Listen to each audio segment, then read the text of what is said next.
Random একটা video নিয়ে অনেক দিন পর চলে আসলাম। হ্যালো এভরিওয়ান, আসসালামু আলাইকুম। This Mahmud, welcome to my page. কী অবস্থা সবাই, কেমন আছেন সবাই? সেদিন ওয়েদার অনেক সুন্দর ছিল, তাই চিন্তা করলাম যাই ফোনের কভারটা কিনে নিয়ে আসি। এরই মাঝে ভ্যান গাড়ির মধ্যে টি শার্ট দেখে ভাবলাম কিছু টি শার্ট নিয়ে নিই বাসায় পরার জন্য। সবগুলো টি শার্টের প্রাইস ছিল 150 টাকা, কিন্তু আমার পছন্দ মতো কোনো টি শার্ট হলো না, তাই চলে গেলাম। তারপর আমি এখান থেকে চলে গেলাম রাজলক্ষ্মী মার্কেটে। এখানে আসলাম মোবাইলের ব্যাক কভার দেখার জন্য। এখানে আমি বেশ কয়েকটা ব্যাক কভার দেখলাম।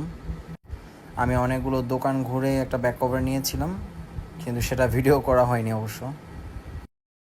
আমি যখন ব্যাক কভার পছন্দ করছিলাম, তখন রুকসা অনেক বেশি পরিমাণ বিরক্ত ফিল করছিল, কারণ আমার একটাও পছন্দ মনের মতো ছিল না তাই। আর এমনিও ধৈর্য অনেক কম। যেদিন ফোনটা কিনছিলাম বসুন্ধরা থেকে, সেদিন আরও অনেক জায়গা থেকে আমি বসুন্ধরার ব্যাক কভার খুঁজছিলাম, কিন্তু বসুন্ধরা ওখানে দেখে যা বুঝলাম ব্যাক কভারের দাম অনেক বেশি, তার তুলনায় রাজলক্ষ্মীতে অনেক কম। কভার কেনার পর চলে গেলাম আরকে টাওয়ারে কিছু শার্ট দেখার জন্য। আরকে টাওয়ার থেকে ঘুরে চলে গিয়েছিলাম, কারণ হচ্ছিল আমার একটা শার্টও পছন্দ হয়নি। আরকে থেকে বের হয়ে আমরা চলে গেলাম আড়ংয়ে।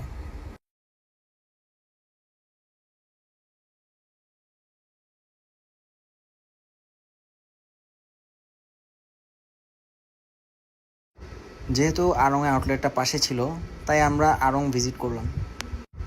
আকাশটা এত সুন্দর ছিল সেদিন, রুকসা আমাকে দেখে বলতেছিল, দেখো আকাশটা কত সুন্দর। আড়ংয়ে যেহেতু ভিডিও করা অ্যালাউ ছিল না, তাই আমরা আড়ংয়ের ভেতরে ভিডিও করিনি।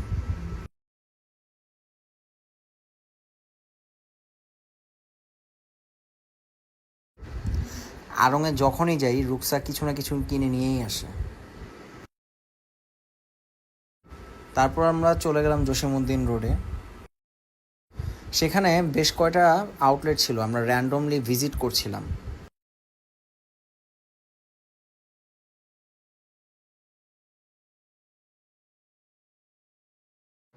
এই যে দেখছেন ব্ল্যাক শার্টটা আমার খুব পছন্দ হয়েছিল, কিন্তু ব্ল্যাক শার্টটার ভেতর ভেলভেট দেওয়া, আর যা ইউজ করার পর ভেলভেটগুলো উঠে যায়। আমি আগেও এই ধরনের শার্ট ইউজ করেছিলাম।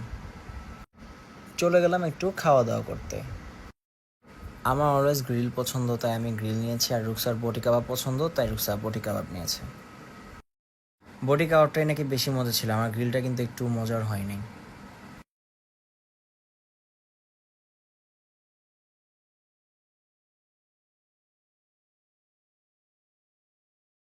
তারপর রুকসার ফুচকা দেখলে তো খাওয়াই লাগে।